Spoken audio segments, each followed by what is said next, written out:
In previous chapters, we talked about the idea of corporate governance. And corporate governance simply meant that the directors of the company were confident that everybody inside the company was doing what they were supposed to. Now, when I say they're doing what they're supposed to, in effect what I mean is that they're carrying out their jobs properly. They are not doing something which is perhaps too slow. So they're doing their job in a way that is slow, it's costing the shareholders money. If I could do something in an hour, but I spend 5 hours doing it, I in effect get paid for 5 hours worth of work, of which 4 hours aren't really worth anything. So we need to make sure that people are not doing a job in an inefficient way. We also need to make sure that people are not doing a job in an ineffective way. And by ineffective, I mean that they spend 5 hours doing something, and at the end of it, what they've produced isn't actually of any use to anybody.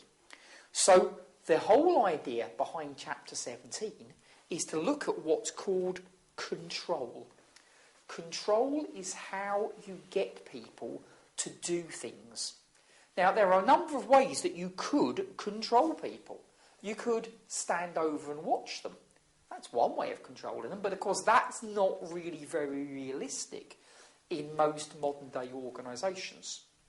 So, in effect, what we're going to have is other ways that we can control people. Now, when we're talking about control, you can see there it says it's a mechanism to encourage people to behave in a particular way. We have already seen one method of getting people to behave in a particular way, which we saw a few chapters ago, which was motivation. You don't have to tell somebody to work in a particular way. You encourage them to want to work in a particular way. If you do it like this, I give you a bonus. That's an internal control. Now, there are other internal controls you can have, and basically all internal controls fall into a number of different groups.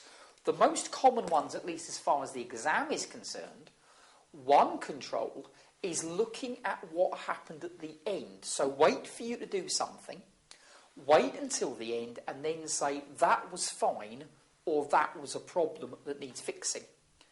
Now that's the idea behind variances that you look at in paper F2.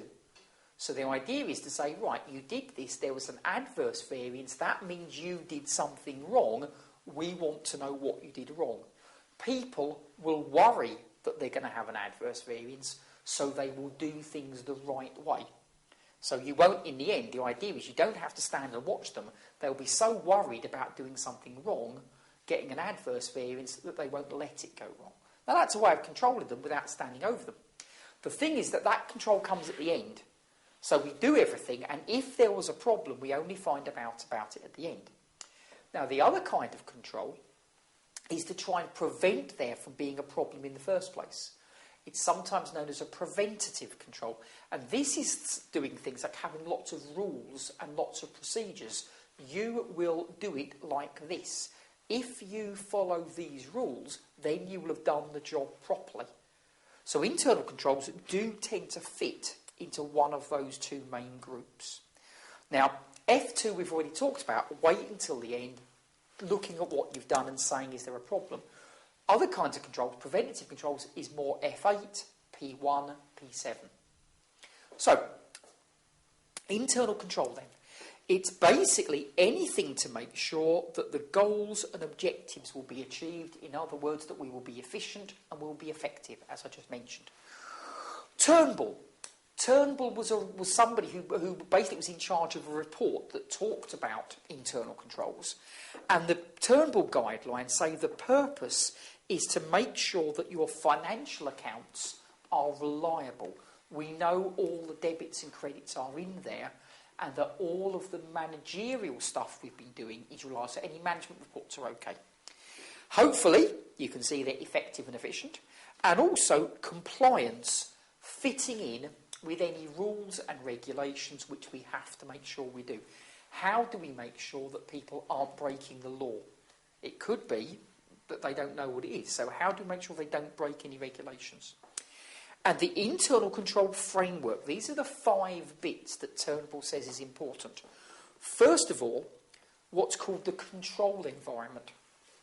The control environment simply means what is the attitude of senior management. Do they care if there is a risk?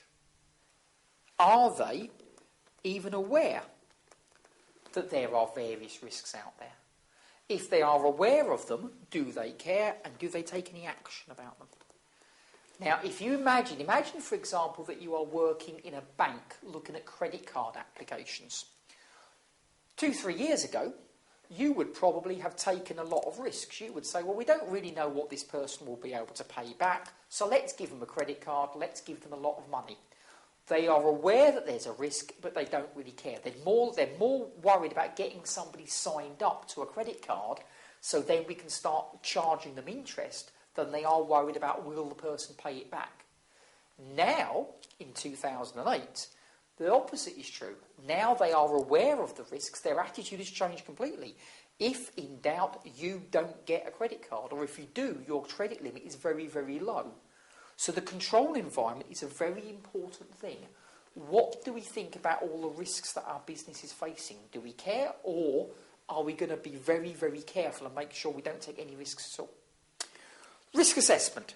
How do we work out what the risks actually are and how serious they are? What do we then decide to do about them? Now, a few years ago, there was a very good article by a CIMA examiner about this, because this appears in the CIMA syllabus as well. And they were talking about what happens when you cross the road.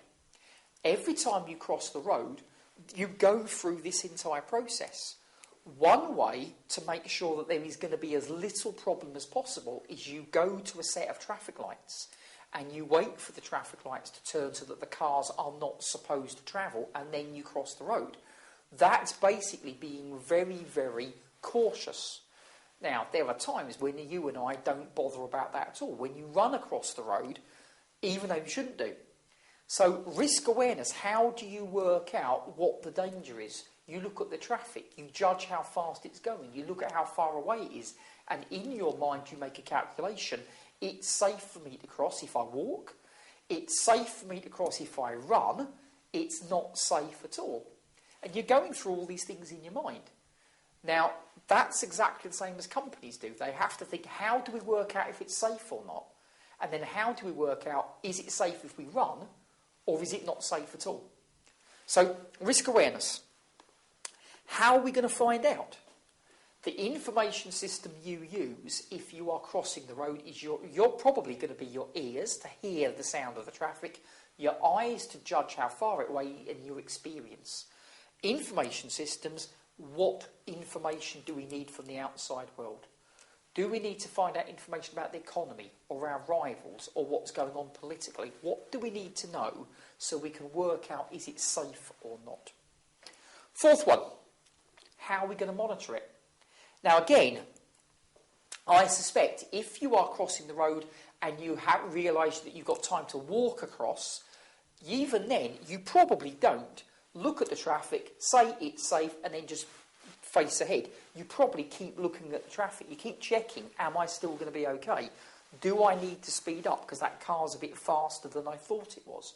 So you don't just simply walk across and never look at the traffic again. You keep checking. How are we going to do that? How are we going to keep checking? How are we going to know?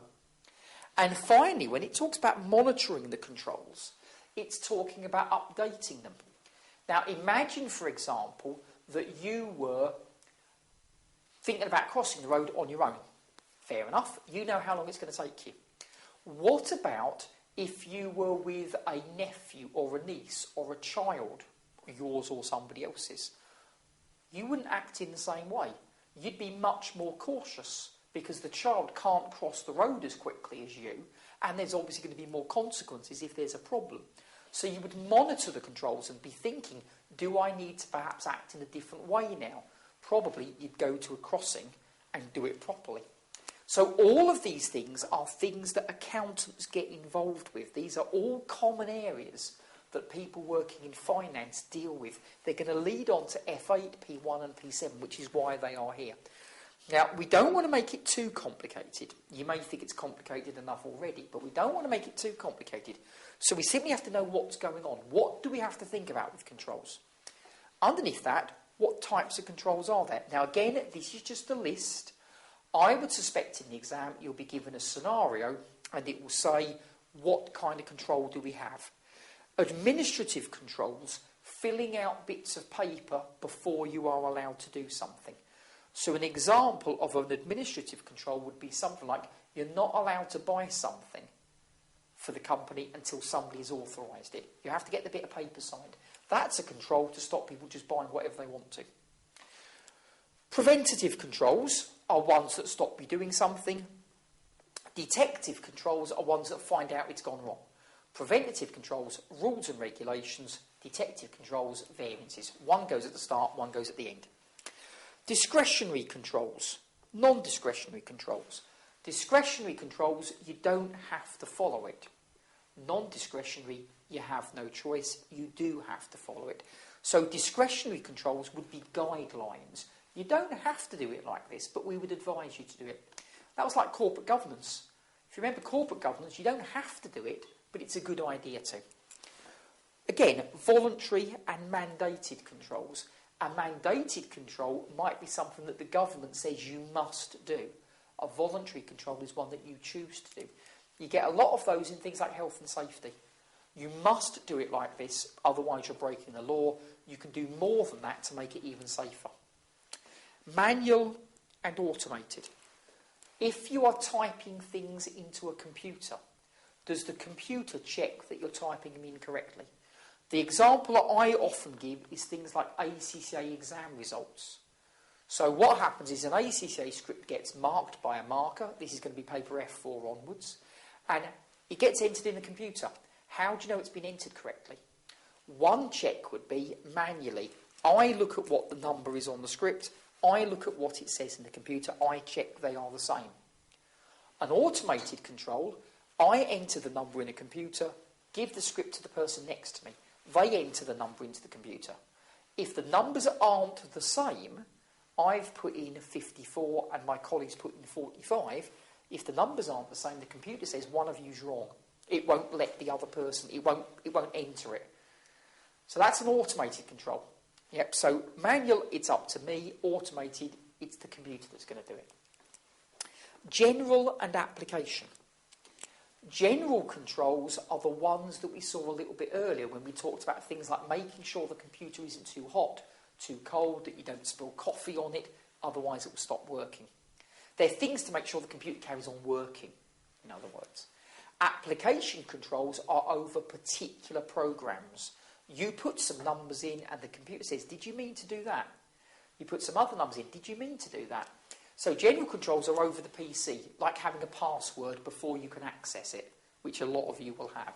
An application control is when you're doing a spreadsheet, you put in a formula and the computer says that's wrong. Are you sure that's what you meant to do? And finally on this page, we have got financial and non-financial. So again, financial controls are to do with money, non-financial controls are to do with everything else. Why is it important? We've already said it improves efficiency and effectiveness. You do a better job for less money, therefore happy customers and more profits. So internal controls are sensible. It's good corporate governance. We've mentioned that. In some countries, you have to do things in certain ways. So you've got to comply with the law. Fraud is something we'll see in the final chapter. But the more controls you've got, the less likely fraud is to occur.